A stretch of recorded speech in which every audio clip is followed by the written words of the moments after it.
Pieslēdzamies Vidzemes Olimpiskajam centram Valmierā, kur savā starpā tiksies Florbola klubs Valmiera un Leknings komandas. Tipro, Toms Rīsmans, Keviņš Šmits. Lieliski izspēlē. 1-0, Leknings izvirzās vadībā. Keviņš Šmits ieturēja pauzīti un piespēlēja Emīlam Dzalbam. Emīls Dzalbs panāk 1-0 pēc nospēlētām 13 minūtēm 28 sekundēm. Atkārtojumā varam redzēt, Keviņš Šmits paskatījās, piespēlēja un Emīlam Dzalbam atlika trāpīt tikai tukšos vārtos. Artis Saviņš piespēlē tālāk Pēterim Trekšam, Pēters Trekš. Joprojām ar bumbiņu piespēles vārtu priekšu. Ļoti neveiksmīgi šķiet nospēlē Krišs Lužinskis. Leknings komanda panāk 2-0. Tūlīt pastīsimies atkārtojumā, kas notika aiz Valmieras vārtiem. Pēters Trekš ar bumbiņu. Centās izspēlēt vārtu priekšā, Miezīts pret Gati Liepiņu. Valmierieši joprojām uzbrukumā. Labi nospēlē Markus Plūdums. Un noteikums ar Emīlu Dzalbu pārskāpja arī Valmieras komandas kapteinis Ints Vilks. Labs metiens Emīlam Dzalbam. Un kļūdās vārtos pārvietojoties Kārlis Pops. Bumbiņa atstās aiz vārtiem pret laukumu apmali, izlec vārtu priekšā uz Keviņu Šmitu. Šie ir 14. vārti šajā sezonā. Individuāli spēlē Arturs Bračka labi, joprojām Bračka bumbiņu. Bračka piespēlē uz vārtu priekšu. Un sākums šķīt, ka neizdodas metiens Danielam Urbanovičam, bet bumbiņi kā tāds taurenīts lēnām ielidoja vārtos. Skatāmies arī atkārtojumā. Arturs Bračka ļoti labi nospēlēja individuāli. Tāds Kažmers izpilda metienu un jau atkal bumbiņu bloķē Jānis Melders. Čets Eglīts Kažmers. Kažmers laušās vārtu priekšu.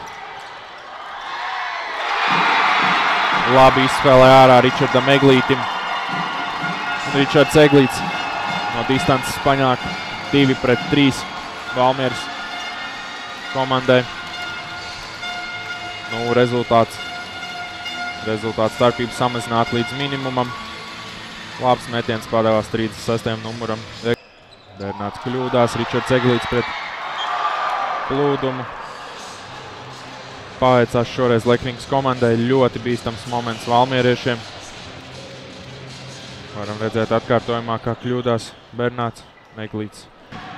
Tas visticamāk tika bloķēts un iespēja ātrajā pretuzbrukumā Lekningam. Atkal Balodis, Vilks. Un Vilks trāpa. Ints Vilks, numur 3. Lielisks metiens viņam padodas. Trešdaļā nospēlēts 5 minūtes un 57 sekundes. Ivo Balodis lieliski piespēlē tam Vilkam un Ints Vilks.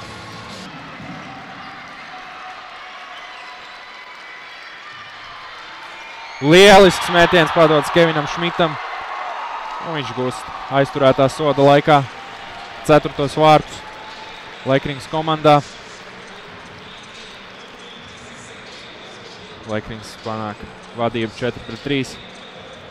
Nospēlēts 9 minūtes un 21 sekundi. Spēles trešajā trešdaļā. 2 rezultīvas piespēles atdevis. Labi nospēlē Ričards Eglīts tagad uzbrukumā.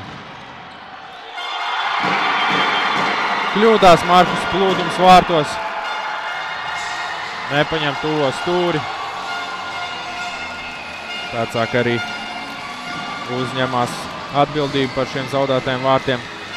Vārtus gūst 4. valmieriešu labā Matīs Salmiņš. 92. numurs. Pēc pagrieziena izspruka kaut kur bumbiņu. Kļūdās. Es gan pats savu kļūdu labo, tālāk jau Mārtiņš Broks. Izsit viņam bumbiņu. Emīls Dzalbs. Emīls Dzalbs gan protestē, ka viņš trāpīs bumbā. Arī no manas skatu punkta izskatījās, ka noteikuma pārkāpuma nav. Skatīsimies, ko viņš izdarīs. Un labi nospēlē Markus Plūdums. Un viņu valmieriešiem Ivo Balodis uz Mārtiņu Broku. Mārtiņu Broku apbruņo Keviņš Šmits, Keviņš Šmits, Toms Rīsmans uz Dzalbu un lieliski! Emīls Dzalbs gūs 5. vārtus Lekriņas komandas labā. Jāspēlē vēl 1 minūte un 12 sekundes. Ļoti labi atkal nospēlē Lekriņas komandas pirmā maiņa. Rīsmans lieliski atrada Emīlu Dzalbu un Emīlam atlika tikai trāpīt. Metiens. Kļūdās arī Rīsmans. Valmieriešiem neizdodas kārtais metiens un Šmits raida bumbiņu ārā no savas zonas. Un Lekriņas līdz ar to izcīna uzvaru 5-4 un nodrošina savā laukuma priekšrocības. Ceturtdaļfinālā